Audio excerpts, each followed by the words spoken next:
Այսօր ձեզ պատմելու եմ Ղազարոս աղայանի մասին։ Ավետիք Իսահակյանը աղայանի մասին ասում էր. կարծես հեքիաթների միջից եկած մեր իրականության մեջ քայլող մի զորապետ իշխան լիներ։ Լեռների քաջ ворս կան, աշխարհե աշխարհ կտրող քարավանապետ։ Իսկ Թումանյանը, որ մի առանձնակի սիրով էր սիրում աղայանին, նրա մասին գրում է. աղայանը մի հոյակապ մարդ էր ու խոշոր մտածող, երազող, գրող, բայց նրա կյանքը անգիր անցկացավ իր բարեկամների, ընկերների ու մտերիմների շրջանում ու միայն նրանք գիտեն, թե ինչքան բան ուներ նա ու ինչքան բան տարավ իր հետ։ Նրա թողածը շատ է քիչ, տարածն ու կորածը ահագին։ Ինչ թողեց ու ինչ տարավ կամ կորցրեց Ղազարոս աղայանը եւ ինչու էին այսպես հիացած նրանով հայ գրականության մեր մյուս երկու մեծագույն անունները, կպատմեմ քիչ անց, իսկ մինչ այդ ուզում եմ հիշեցնել ալիքին բաժանորդագրվելու, տեսանյութերը հավանելու, մեկնաբանություններ գրելու եւ հնարավորության դեպքում ալիքին նյութապես աջակցելու մասին, թե ինչպես աջակցել ամեն ինչ գրված է տեսանյութի ներքևում։ Իդեպ մարտ ամսվա ընթացքում ալիքին աջակցել են Յուրի Մխիթարյանը, Վահան Գեղամյանը, Վարուժան Մարգարյանը, Գրեգ Վարդանյանը, Անահիտ Օհանյանը, Հրաչյա Հայենցը, Ռուզաննա Կարստյանը, Արաքս Տեր-Հովհաննիսյանը, Վարդուհի Շապաղաթյանը, Սոնա Նազարյանը եւ Գևորգ Գալստյանը։ Հիշեցնեմ, որ ալիքը գործում է բացառապես ձեր բարոյական եւ նյութական աջակցության շնորհիվ, ինչի համար անչափ շնորհակալ եմ եւ շատ զգացված։ Եվ այսպես Ղազարոս աղայան իր ծննդյան թվականի եւ օրվա մասին աղայանն իր հուշերում գրում է. Իմ ծննդյան տարին նշանավոր դեպքը եղել է այն, որ մեծ մասիսը շարժվել է եւ ակորին տակովն արել, իսկ այդ պատահել է 1840 թվականին։ Մայրս ասում էր, թե քեզ մկրտել ենք մեծ պասումը Ղազարոսի հարության տոնին, քո ծնվելուց 8 օր հետո։ Այս բանին ես կարևորություն չտալով չեմ հետաքրքրվել ստուգելու, թե այդ տարին Քրիստոսի բարեկամը որ ամսի քանիսին է հարություն առել։ Աղայանը կարևորություն չէր տվել, սակայն հետագայում նրա կյանքն ու գործունեությունը ուսումնասիրող մասնագետները պարզել էին, որ Աստղադիտարանի ճշգրիտ հաշվարկներով Ղազարոսի հարության տոնը 1840 թվականին ընկել է ապրիլի 11-ին, իսկ դրանից մեկ շաբաթ առաջն էլ ապրիլի 4-ն է։ Փաստորեն հենց այդ օրն էլ Վրաստանի Բոլնիս Խաչեն հայաբնակ գյուղում ծնվել է հայ գրող, մանկավարժ Ղազարոս աղայանը։ Աղայանի հայրը, աղան Ստեփանը, մի հաղթանդամ, զորեղ, համառ, արկածախնդիր մարդ էր, որն իր ծայրահեղ կամակորությունների ու անսովոր վարքի պատճառով ստացել էր դալի, այսինքն գիժ մականունը։ Ստեփանի հախուռն ու խելառ բնավորությանը դիմացել է միայն նրա միանգամայն հակապատկեր կինը, Ռիփսիմեն, ում գյուղում հուրի էին ասում։ Բարի, հեզ, քնքուշ այս կնոջ 12 զավակներից մեկը Ղազարոսը հետագայում որպես մոր հանդեպ սիրո արտահայտում գրել է մանկական թոթովանք բանաստեղծությունը եւ նվիրել իր անուշ Ազիին։ Աշխարհիս վրա մեկը կար միայն, որ ինձ սիրում էր հոգվով անարատ, նա իմ մայրիկն էր, իմ անուշ Ազին, հոգվույս ու մարմնուս ծնողն հարազատ։ Իր սկզբնական կրթությունը Ղազարոսը ստացել է Բոլնիս Խաչենից ոչ հեռու գտնվող Շամշուդա գյուղի քահանայի մոտ։ Բնականաբար միանգամից աչքի է ընկել իր բացառիկ ընդունակություններով ու շնորհով։ Իր հուշերում աղայանը գրում է. մանկությանս առաջին տարիներին մեր գյուղի մեջ ես մի բացառիկ ծնունդ էի, իբրև կարգից դուրս շնորհալի երեխա։ Նեղ էր եւ մութ իմ շրջապատը,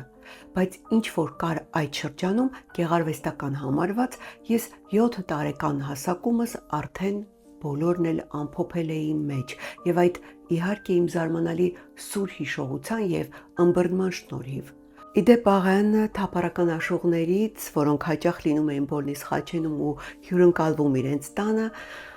նրանցից սովորում էր ստեղծագործել եւ հենց աշուղների օրինակով էլ նա 8-9 տարեկանում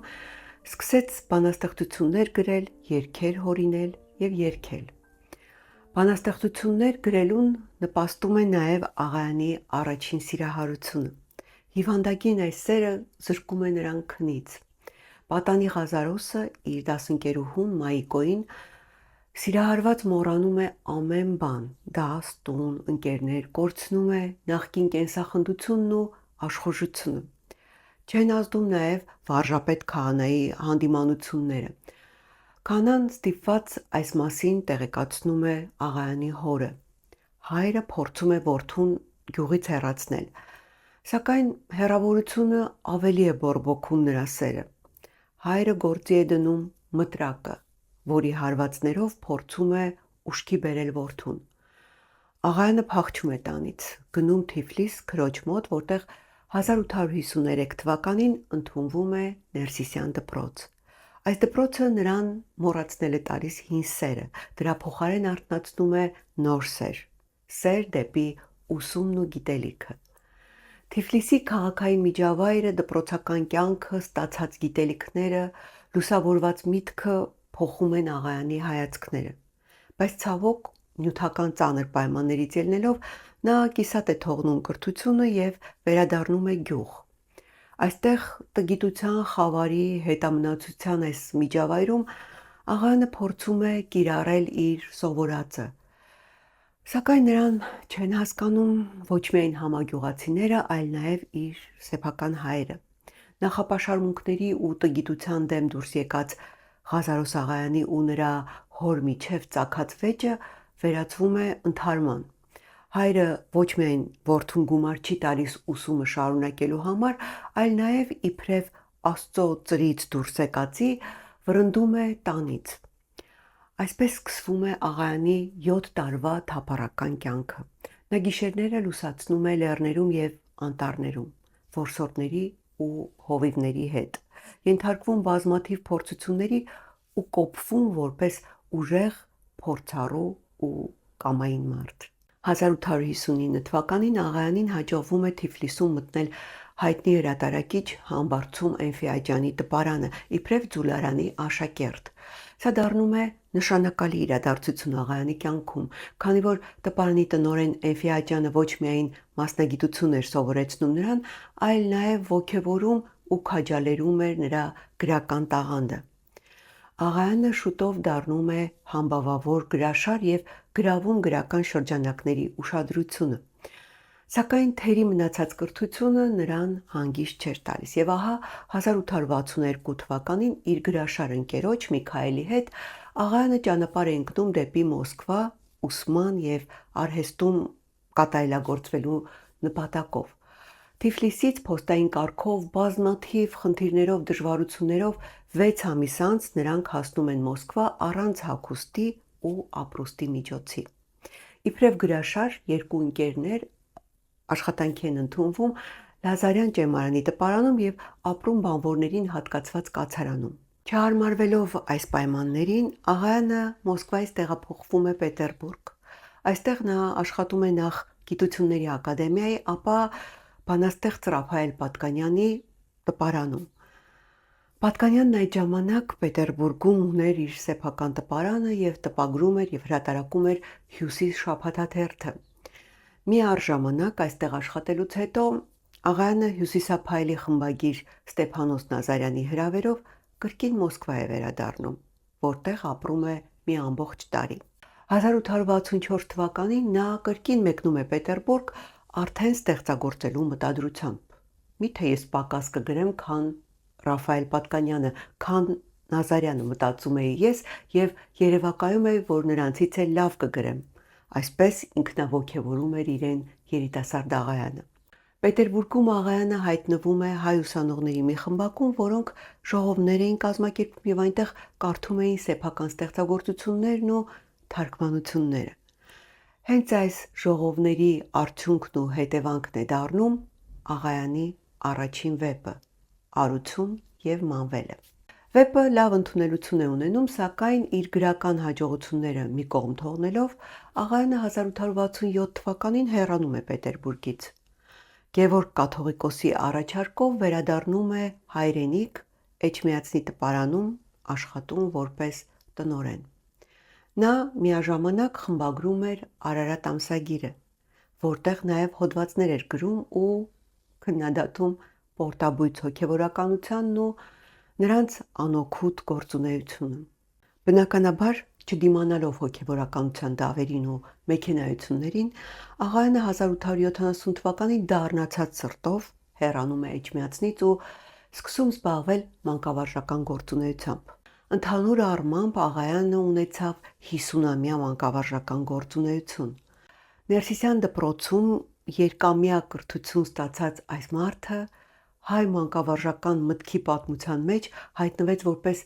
ամենաառաջադիմական և լավագույն ավանդույթների տարածող ու սերմանող։ Նրա դասագրքերի համբավն ու հաջողությունը հայտնի է բոլորիս։ Մանկավարժական աշխատանքը համարելով շատ պատասխանատու և սրբազան գործ, Աղայանը ամեն կերպ փորձում էր ազատել դաշտը պատահական մարդկանցից և բարձրացնել իրական մանկավարժի կոչումն ու դերը։ Իր հուշերում նա գրում է. «Ես զգացի, որ կոչված եմ խարազանով սրբել, մաքրել մեր կրթության տաճարները բարոյական ավազակներից։ Այս ձգտումը ինձ մեջ մինչև ֆանատիկոսության հասավ»։ Աղայանը կատաղի պայքարի մեջ էր տեղական աղաների ու հլու կամակատար վարժապետների հետ։ Նա անողոքաբար հալածում և անհավասար կռիվներ էր մղում տգիտության դեմ։ Որպես մանկավարժ Աղայանը մեծ հռչակ էր վայելում։ Նրա մասին խոսում էին բոլոր մեծ ու փոքր դպրոցներում։ Նա մշակել էր մանկավարժական նոր սկզբունքներ ու մեթոդներ, որոնցով պետք է ուսուցանվեր մայրենի լեզուն։ «Մի ամաչեք մեր լեզվից», ասում էր նա, «փողոցով անցնելիս բարձր խոսեք, որ ամենքը օտարներն էլ զգան, թե կա հայ ժողովուրդ և հայոց լեզու, որ ոչ մի բանով պակաս չէ ուրիշի լեզուներից»։ Ու ինքը մայրենի լեզվի դասագրքերի այս հայրենասեր հեղինակը օրինակ էր ծառայում, ամեն տեղ հայերեն խոսում էր միշտ բարձր և արժանապատվորեն։ Պատահական չէ, որ այս փայլուն մանկավարժը, մանուկների ներաշխարհով հիացած և նրանց կրթության ու դաստիարակության խնդիրներով մտահոգված այս մարդը նաև մեր լավագույն մանկագիրն է։ Կարծում եմ նրա մանկական բանաստեղծություններն ու հեքիաթները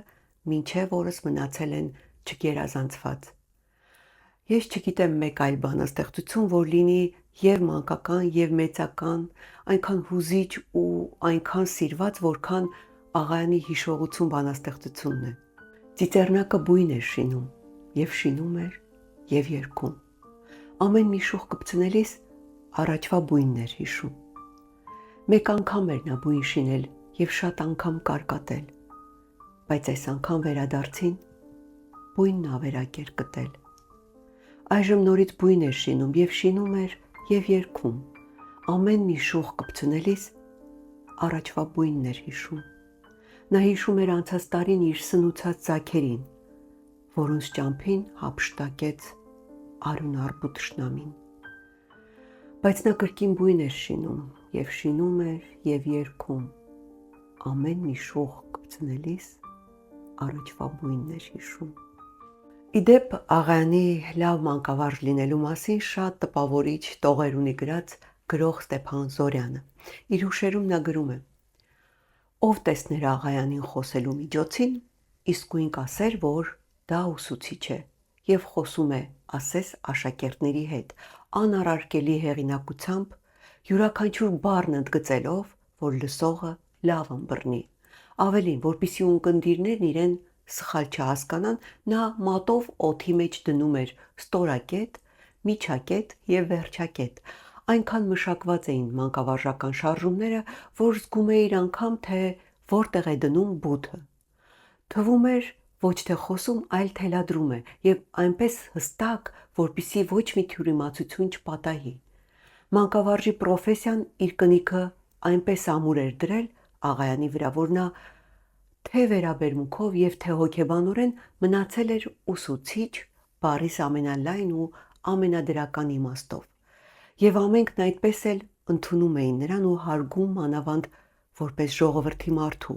որ լավապես իրազեկ էր ժողովրդի կարիքներին ու պահանջներին։ Նրա խոսքի մեջ միշտ զգացվում էր ժողովուրդը, այն հարազատությունը, որ արտահայտվում է յուրաքանչյուր բառի, ինտոնացիայի և մտահոգության մեջ։ Նրան լսելով զգում էիր, թե ինչու Հովհաննես Թումանյանը պետք է սիրեր նրան և ինչու հոգով կապված էր այդպես։ Աղայանի և Թումանյանի ընկերության, մտերմության, հոգևոր կապվածության, միմյանց հեռաս գալու մասին շատ է գրվել ու պատմվել։ Իդեպ, իմ պատմություններից այս մեկը հենց դրա մասին է։ Եթե դեռ չեք դիտել, ապա առաջարկում եմ անպայման նայել։ Թումանյանը անասելի բարձր էր գնահատում Ղազարոս Աղայանին։ Վերնատան այս երկու հսկաները գիտակցում էին միմյանց արժեքն ու կարևորությունը։ Թումանյանը իր 40 տարի հոդվածում ընդամենը 1-2 պարբերության մեջ այնքան ամբողջական է ներկայացնում Աղայանին ու այնքան սիրով։ Նա գրում է. Աղայանը 40 տարի առաջ բարձրացել է իր խավար հայրենիքի բլուրներն ու իր բարձրությունից ինչեր է տեսել։ Խավար էր այդ ժամանակ մեր աշխարհը, շատ էր խավար։ Լուսավոր մարդուն պետք էր լապտերով փնտրել, ասում է նա իր ինքնակենսագրության մեջ։ Ահա այդ լապտերով գտած սակավաթիվ մարդիկ պետք է ամեն բան անեին, ամեն պակասության հասնեին։ Վեպ չկար, վեպ գրեին, ոտանավոր չկար, ոտանավոր հորինեին, դասագիրք չկար, դասագիրք կազմեին, վարժապետ չկար, վարժապետություն անեին։ Ահա այսպիսի մի ժամանակ երևաց Աղայանը։ Եվ այդ շրջանում այս սերունդի մեջ նա բռնում է մի շատ պատվավոր և առանձին տեղ։ Նա նման չէր մեր գրողներից ոչ մեկին։ Նա ամեն մի ճյուղի մեջ ցույց է տվել ինքնուրույն ճաշակ ու տաղանդ և երբեք չի եղել երկրորդը։ Նրա երկու քույրը մեր վիպական գրականության մեջ մինչև օրս նշանավոր գրվածք է, ինչպես Տոր-Քանգեղը մեր սակավաթիվ պոեմների շարքում։ Մանիր-մանիրը և նմանները մեր ժողովրդական բանաստեղծության մեջ։ Բայց ով է մրցել նրա հետ, երբ նա Անահիտ և Արեգնազան է պատմել, կամ Գյուլնաստատի հեքիաթը, և զրույց է արել երեխաների հետ կախարդական աշխարհներից։ Ով է կարող մեր աշխարհքում շոշափել հայոց լեզվի և ուղղագրության խնդիրն առանց հիշելու Աղայանի անունը, և վերջապես մեր նոր սերնդից ով կա ամբողջ ռուսահայքում, որ հայերեն լինի սովորած առանց Աղայանի դասագրքերի։ 40 տարի, ասելը հեշտ է։ Հայոց մամուլը երբեք չի զբաղվել նրա գրական գործերով։ 40 տարի։ Ինչ 40 տարվա մասին է խոսում Հովհաննես Թումանյանը։ Բանն այն է, որ 1894 թվականից սկսած Աղայանի համար տնտեսական մի ծանր վիճակ է ստեղծվում։ Աշխատանք չուներ, նյութական ծայրահեղ պայմաններում է հայտնվում։ Թումանյանը փորձում է օգնության տարբերակներ գտնել։ Տարասթերթում նույնիսկ լույս է տեսնում Շիրվանզադեի «Ամոթ է վերջապես» խորագրով հոդվածը, որտեղ Շիրվանզադեն գրում է. Ղազարոս Աղայանը, որ այժմ անպաշտոն է և ծանրաբեռնված մեծ ընտանիքով, նյութական այնպիսի կարոտություն է զգում, որ միանգամայն ամոթ և նախատինք է բերում հայ հասարակությանը։ Հետաքրքիր է, որ Աղայանը նյութական ծանր դրության մեջ չի կորցրել հույսը, չի ընկճվել, ինքն իրեն մխիթարել ու հուսադրել է։ Այս շրջանում դստերը ուղղված նամակում նա գրել է. Դու և քո մյուս քույրերդ սովորություն ունեք մեղադրելու ինձ, որ ես ձեզ բարձր կրթության չեմ տվել, առանց համոզվելու, որ այդ անկարելի էր։ Ես ծառայում էի իմ ազգին իբրև հարազատ ծնողիս, բայց այդ ծնողը շատ անգութ էր դեպի ինձ իր անպատրաստության պատճառով։ Նա դեռևս մի նոր մշակվող հող էր և չէր նախապատրաստված հնար տալու ինձ, որ ես թե իմ հոգսը քաշեմ և թե իմոնց։ Եվ դեռ լավ էր, որ միայն հնար չտվավ, որովհետև նա կարող էր նաև ոչ միայն հաց չտալ, այլև ատամներս կոտրատել, այլև նահատակել։ Այս է ճակատագիրը մի ազգի լուսավորություն տարածող առաջին կարապետների։ Իմ ժամանակակիցներս ինձ վարձահատույց չեղան, բայց նրանց թոռները կքավեն իրենց պապերի հանցանքը, վարձատրելով իմ թոռներին։ Այսպես է աշխարհի սորենքը։ Ճշմարիտ վաստակավորի դափնյա պսակը նրա գերեզմանի վրա է բանում։ Շատ վաղուց է ասված այս։ Սակայն այն բարիքը, որ ինձանից ուղղակի ձեզ չի հասել, հասնելու է անշուշտ ձեր զավակներին։ Ահա այս է, որ դուք չեք հասկանում, եւ ինձ վիրավորում եք ձեր երեխայական հանդիմանություններով։ Ժամանակի ընթացքում աղայանի նյութական ծանր վիճակը ոչ միայն չի թեթևանում, այլ ավելի է բարդանում, քանի որ ցարական կառավարությունը 1895-ին քաղաքական մեղադրանքով ձերբակալում է Ղազարոս աղայանին, Ալեքսանդր Շիրվանզադեին, Ատրպետին եւ էլի ուրիշներին։ Մոտ 1 տարի բանտում պահելուց հետո 1898-ին աղայանին աքսորում են Հարավային Ռուսաստան, որտեղ նա հայտնվում է նյութական եւ ֆիզիկական ծանր պայմաններում։ Աղայանը Թիֆլիս է վերադառնում 1899-ին։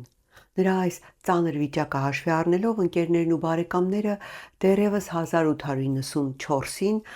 նախաձեռնում են տոնել աղայանի հոբելյանը։ Նա հրաժարվում է տոնի գաղափարից, նախընտրելով հոբելյանի փոխարեն տպագրված տեսնել իր ստեղծագործությունների ամբողջական հրատարակությունը։ Հովհաննես Թումանյանին ուղղած իր նամակում աղայանը գրում է. «Ինչու ես ուզում իմանալ, թե գրական գործունեությունս երբ եմ սկսել։ Եթե ամյակ եք ուզում կատարել, դրա անունը անգամ չտաք, այդ բանը սրբապղծվեց, երկար ժամանակ է պետք, որ սրբվի։ Փոխանակ ամյակ կատարելու այսպիսի մի հարց տվեք ձեզ, թե աղայանը, որ մեռնի, նրա աշխատությունները չպիտի տպագրենք։ Ուրեմն լավ չի լինի, որ իր կենդանության ժամանակ անենք այդ, որ ինքն էլ հոգնե, սրբագրե, կարգավորե եւ այլն»։ Լսելով աղայանին Հոբելյանը չեն նշում, սակայն նրա ցանկությունն էլ մնում է անկատար։ Նա այդպես էլ չի տեսնում իր երկերի ամբողջական հրատարակությունը։ Սրանից տարիներ անց 1902-ին կրկին անդրադառնում են աղայանի Հոբելյանի թեմային։ Մեծարանքի մի երեկույթ են կազմակերպում, որտեղ ներկա են լինում նրա ընկերները, բարեկամները, ընթերցողները։ Ներկաներից մեկը հանկարծ բոցաշունչ մի ճառ է ասում, համ գովերքում, համ էլ քննադատության է ենթարկում Հոբելյարին։ Այս մասին գրում է Լեոն. «Իմ ձախ կողմին նստած էր մի անծանոթ երիտասարդ, եթե չեմ սխալվում, ուսանողիս զգեստով։ Ամբողջ ժամանակ նա լուռ էր։ Հետո երիտասարդը սկսեց մի վառվռուն ճառ, դրվատեց Հոբելյարին, իր հիացմունքն արտահայտեց ժողովրդի որդուն ու երգչին, ապա դարձավ բուրժուազիային եւ խիստ հանդիմանություններ թափեց նրա վրա։ Ուր է ժողովուրդը, ինչու այսօր դուք եք այստեղ եւ ոչ թե Հավլաբարի աշխատավոր աղքատ ժողովուրդը։ Այսօր նրա տոնն է, ոչ թե ձեր տոնը»։ Ասաց եւ դուրս եկավ։ Սենյակի մեջ մի քանի րոպե մեռելային լռություն տիրեց։ Բոլոր ներկա եղողները չէին իմանում ուր թաքցնեն իրենց։ Ես հարց ու փորձ արի եւ իմացա, թե ով էր այդ վառվռուն երիտասարդը։ Դա Ստեփան Շահումյանն էր։ Հետաքրքիր է, որ աղայանը իր մեծահոգությամբ ու դրական բնավորությամբ չի նեղացել Շահումյանից։ Ավելին, ասել է. Ստեփանը շատ լավ մաքուր տղա է, բայց ջահել է դեռ եւ կյանքի փորձառություն չունի։ Ես չեմ նեղացել նրանից։ Միակ անկեղծը Շահումյանի խոսքերն էին եւ ես դրանք երբեք չեմ մոռանա։ Հոբելյանը չի փրկել աղայանին նյութական անապահով կյանքից, հիվանդություններից, գրական սուր քննադատություններից, մշտական լարված աշխատանքից։ Թումանյանին ուղղված նամակներից մեկում կարդում ենք. «Հիմա 3 տեղով դաս ունեմ, թափառում եմ քաղաքի մի ծայրից դեպի մյուսը, թոզ ու քամի կուլ տալով, ցրտահարվելով ծերությանս հասակում։ Ցավակից ոչ ոք չունեմ, նույնիսկ հարազատներիս մեջ։ Իմ կյանքն այժմ մի մազի վրա է, կարող է հանկարծ կտրվել։ Այս մասին միայն քեզ եմ ասում, դու ոչ ոքի չասես, պետք է համբերել առժամանակ»։ Հետաքրքիր է, որ Հովհաննես Թումանյանին ուղղած մեկ այլ նամակում աղայանը գրեթե ճշտորեն գուշակել է իր մահը։ Նա գրել է. «Ուզում եմ ապրել մինչև 12 թվականը, որ իմ երևակայությամբ շատ փառավոր տարի կլինի ինձ համար, որովհետև այդ տարին ես կմեռնեմ»։ Այդ փառավոր տարին աղայանի համար եղավ ոչ թե 12-ը, այլ 1911 թվականը։ 11-ի հունիսի 20-ին Թբիլիսիի Վելյամինսկայա փողոցի անկյունում աղայանը իր վիթխարի հասակով գետին էր տապալվել ու մահացել։ Նրա մահվան մասին Ստեփան Զորյանն իր հուշերում գրում է. «Երբ լսեցինք նրա մահը, առաջին պահ դա ինձ թվաց անհավատալի։ Ինչպես կարող էր մեռնել այդ գեղեցիկ ատլետիկ կազմով մարդը։ Սակայն նա մեռավ գեղեցիկ մահով, ինչպես հերոսն է մեռնում պայքարի մեջ։ Այն պահին, երբ հակառակորդների դեմ գրած հոդվածը գրպանում, գնում էր խմբագրատուն։ Նա մեռավ նույն Վելյամինովսկայա փողոցում, որտեղից հսկում էր հայոց կյանքը, լեզուն ու գրականությունը։